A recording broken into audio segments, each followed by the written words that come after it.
What's up, guys? Welcome to Daily Dose of Reddit. This is your host, Zach, and today's subreddit is r/FatPeopleStories. This story's called PlanetSista and Her Mental Control Over Dinner. This is actually a good story about my sister and how she managed me making dinner. Okay. It's been a year since my sister came up here for a weekend visit. My post history is filled with stories about her. To sum up the last year, she injured her leg and right about now, she should be back to 100%. But she gained 35 pounds since September and tried to counter that with exercise. God forbid she eat less, and the end result is she totally screwed up her healing leg. She is at about 80% healed, with that last 20% being up in the air because she wants to exercise but refuses to put the fork down. To get to the story, I took her and two of my adult sons out to dinner on Friday night. Typical high-end supper club where no matter what you order as a main course, you get a platter of veggies, crackers, bread and pate, soup and salad, fresh baked bread, and your main course. It's enough calories for a week in one meal. No, but it's seriously pretty close to that. The next day, she complained that her veal was sliced too thin and she felt cheated out of a meal. Okay, no, whatever. That's all she complained about. Then she politely thanked me for dinner as an afterthought. It was $60 per person and prepared excellently, and the chef even came out to our table to chat with us. It was special. Yet her focus was that her veal was sliced thin. Saturday, I planned on making one of my favorites for she and I. Beef tenderloin, mashed potatoes, broccoli, cauliflower, bread, salad, sauteed mushrooms, and my signature Kraft port wine sauce. When my adult kids heard I was making that, they decided they wanted to come over for dinner too. Sista and I had to go to the grocery store to accommodate. Shopping with Sista involved me keeping focus and her making further suggestions of rice, pasta, breads, dessert. I told her, I have enough for everyone already. I just need 2 more tenderloins. So she politely stopped harassing me and told me, "This is your show," and she let it go. Good. When we got home, she fake offered to help me cook. "What can I do?" she asked. You can peel potatoes. "No thanks." You can slice up the shrooms. "No thanks." You can "Sit on my ass because I'm on vacation?" Sure, fine, I got this. But why ask to help if you're just saying you're gonna sit on your ass and not help?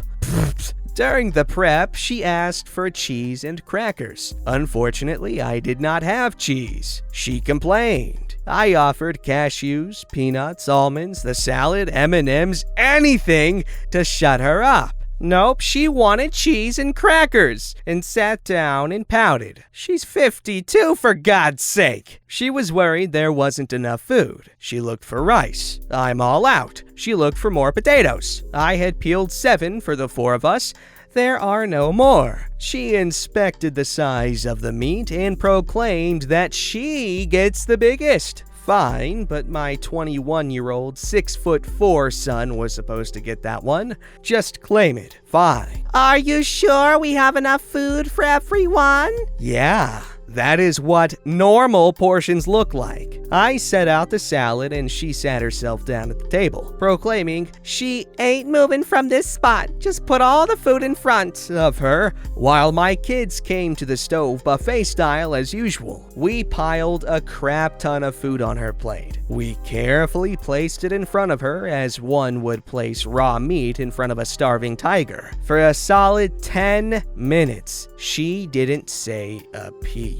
She devoured her meal. The rest of us had leftovers on our plate. Hers was scraped clean. We cleaned up. She continued to sit there and eat the leftovers. When all was said and done, she did say, "I didn't think you made enough food, but it ended up being perfect." The whole point of my post is, she was so focused on food. Her anxiety surrounding meals took over half her day. She tried so hard to curb her attitude, but it came through. In the end, she was satisfied. But what is it about the sole focus on meals? Every thought of hers clearly pointed to her desire to be stuffed at every meal. Does anyone know what kind of disorder this is? Or am I the only one that views a meal as fuel, and every once in a while you get a really good meal, but there's no obsession over it? Well, let me tell you something, okay? You're gonna give someone a plate of food, don't judge them for eating it all,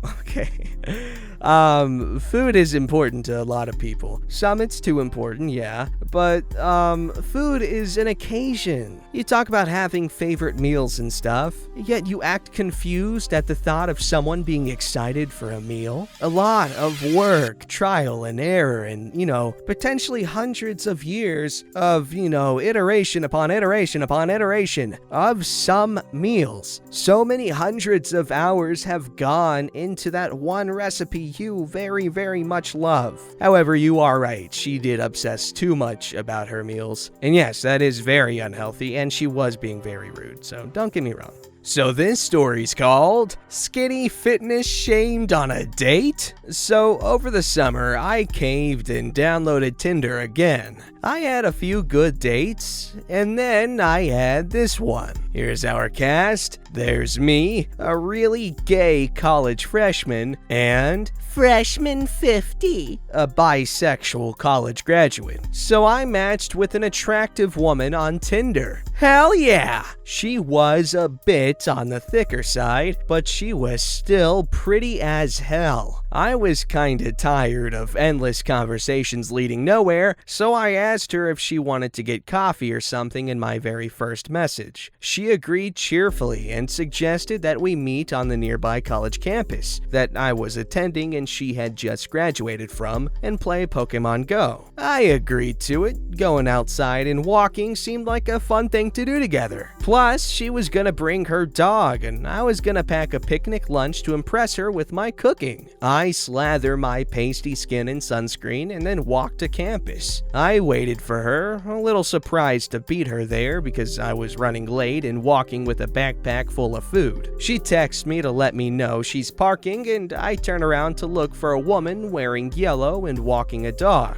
And there she is. The pictures didn't really do her justice. She was prettier in person, but also, quite a bit heavier. Maybe 5'6", 5'7", and a little over 200 pounds. Now, I'm not skinny by any means. I'm 5'10" and 210, but I carry it well, and most people guess me about 150. The fools! Freshman 50 was not carrying it well. She had an inner tube thing going on, and I could already see her sweating from the walk from her car. Her poor dog looked like he wanted to run and be free, but she kept it on a very short leash. I greeted her, and she seems friendly enough. We start walking slowly around campus, catching Pokemon and talking. She seems nice. We have a lot in common. Plenty of shared interests. We're going to and went to the same school, stuff like that. It wasn't until we sit down for lunch that I start to pick up some red flags. She tells me how many people have ghosted her. I get it. It hurts. I promise not to ghost her. I bring up anime because I'm a nerd, and we'd already talked about cartoons and comic books. Oh, I don't like anime. It's for fat neck beards.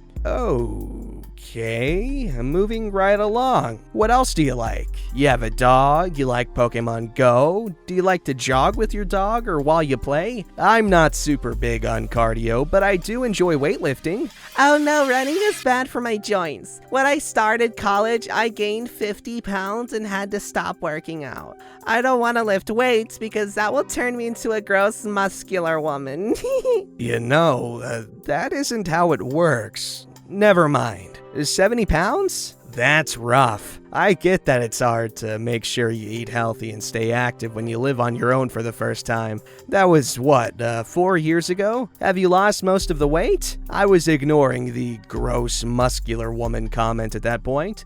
No, but it's a work in progress. I walk with my dog every day. Yeah, I mean, you're supposed to do that anyway. Every little bit helps. It can be really tough to stick with a weight loss plan. The conversation continues, and the more I hear, the worse I feel for the poor dog. Freshman 50 keeps him locked in a kennel 90% of the time, only walks him once a day, and this is a big dog. I try to change the conversation away from fitness because clearly it isn't her strong suit. But somehow she keeps bringing it up, mentioning how hard it is since she gained weight, complaining about how hot it is, saying how lucky I am to be skinny, laughing about how I need to be careful about weightlifting or I'll turn into a gross muscle woman. Somehow, despite all of this, I think it's a good idea to agree to another date with this woman. Look, I already knew I was an idiot. She was pretty, sue me. Our next date goes a little bit better.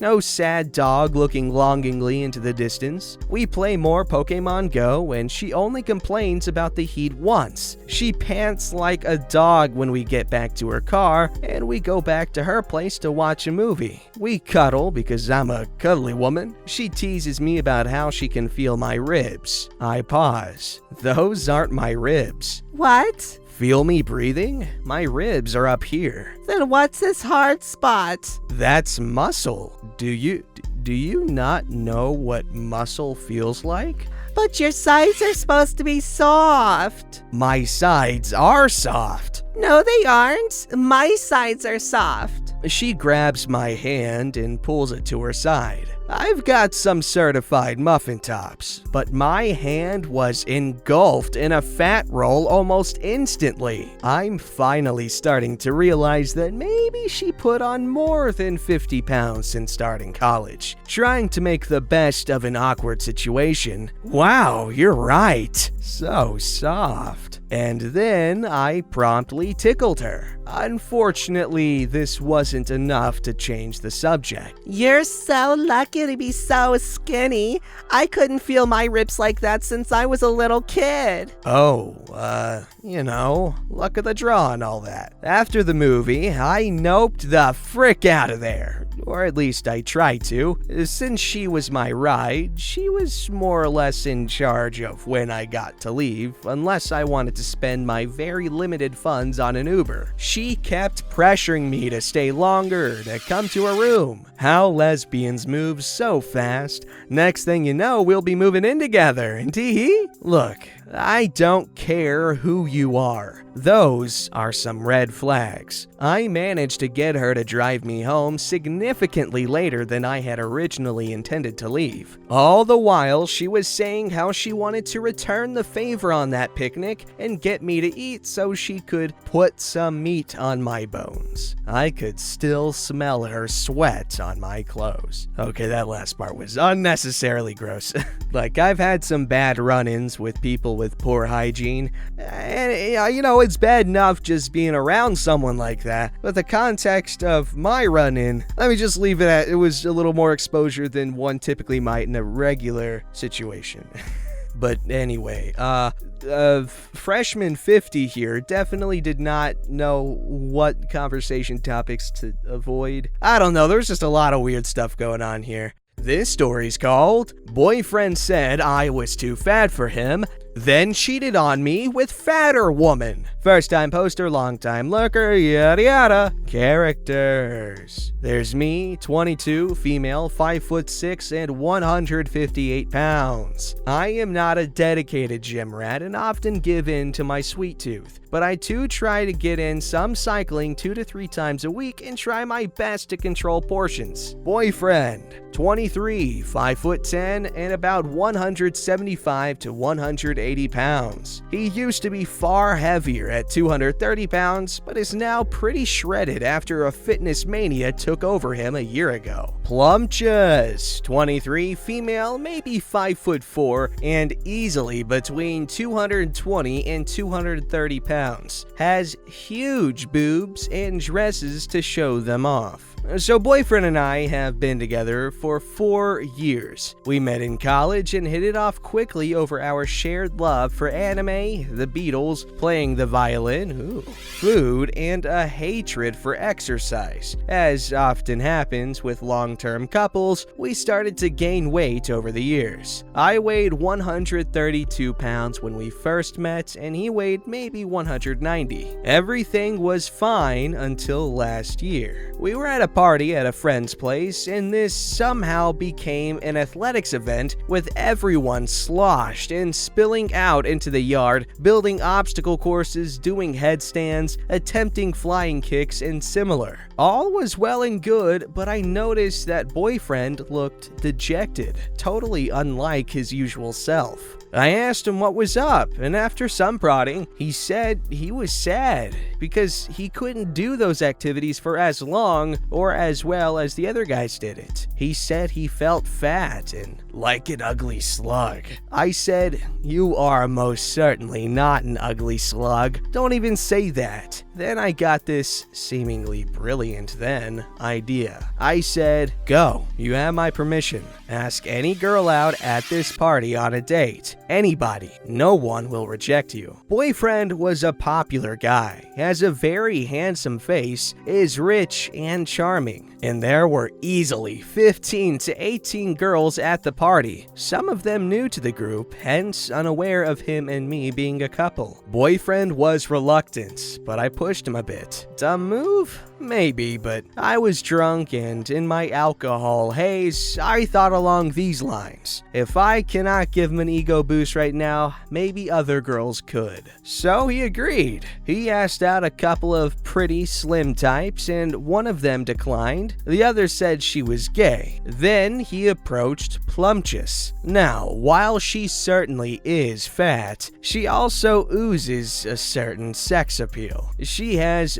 beautiful, long, honey-colored curls, doll eyes, a dazzling smile, and yes, the boobs. She wore short denim cutoffs, a stripy bikini top that evening, and her impressive cleavage was on full display. Earlier that evening, I had idly watched her try to cozy up with 2 of the hotter guys at the party, but they brushed her off politely. So I really believed that she would agree to go out with my boyfriend. I saw him approach her. They talked for maybe 2 minutes, and then I saw him walk towards me with a crushed look on his face. Turns out she blew him off too. She didn't say it overtly, but my boyfriend took this very badly. He assumed, maybe correctly, I don't know, that she turned him down because he was overweight. This set in motion a fitness regime which he stuck to. Became a bit evangelical about even, as he eased into the routine after the difficult first 2 months. He tried to rope me in as well, but I don't know. I just didn't feel like becoming a health nut just because my boyfriend was one. I supported him as much as I could though, and made an attempt to eat healthy at least when he was around so he wouldn't be tempted by my usual junk food choices. Boyfriend actually enjoyed the fitness journey and got fit very quickly due to his dedicated efforts. I was very proud of him, but slowly started to notice a change in his behavior towards me. He started to behave in a more butthole-ish sort of way. Backhanded compliments about my lifestyle choices, diet, the clothes I wear, a pimple or 2 here and there, the way I looked in a certain form-fitting outfit, so on, so forth. He also started becoming friendlier with more girls and hanging with them frequently. I got jealous, and this led to us having several big rows. In a particularly big one, I was pretty hysterical because he said he didn't get aroused by me anymore and might start start using Viagra or boner sprays if he has to continue sleeping with me when I am this fat. I stormed off and went for a long drive, crying furiously. I went home after 2 hours to find him not there. No calls, no apologies, nothing. I was fuming and I did not know what to do. I realize I sound like a crazy girlfriend here, but I went off on a rant and sent him a big flurry of messages calling him a superficial butthole, accusing him of wrecking my self-esteem, etc., etc. After an hour of all this, I got a text from his number. A picture of him, naked, lying fast asleep with his head on someone's boobs. Guess who? Plumptious, that's who. Turned out, she had taken his phone while he slept, unlocked it using his finger, and taken the photo to send it to me. My boyfriend slept with a girl 80 pounds heavier than me after calling me fat. Thanks for reading, Reddit. Ouch. Okay. Well, yes, your boyfriend was most certainly being a jerk here. His ego bone definitely grew a few inches there. However, him sleeping with that heavier girl, well, you want what you can't have, essentially. And she had rejected him initially, which sparked him to get fit. So obviously, he was definitely gonna want to shtup her. Because unfortunately, that's how people work. And in your case, you loved him, whether he was fit or not. Which, yes, is very nice, and you did an amazing thing. However, guys like that just gets him bored. And you also have to take into account when you get in a relationship with someone at such a young age, you have to realize that from your late teens to early 20s, you're gonna change a lot as a person. It's ridiculous how much you're gonna change. Anyway, just keep your head up and keep your mind off the jerks. Also, she was just a rebound, so. Don't forget to like, subscribe, and hit that bell to never miss an episode.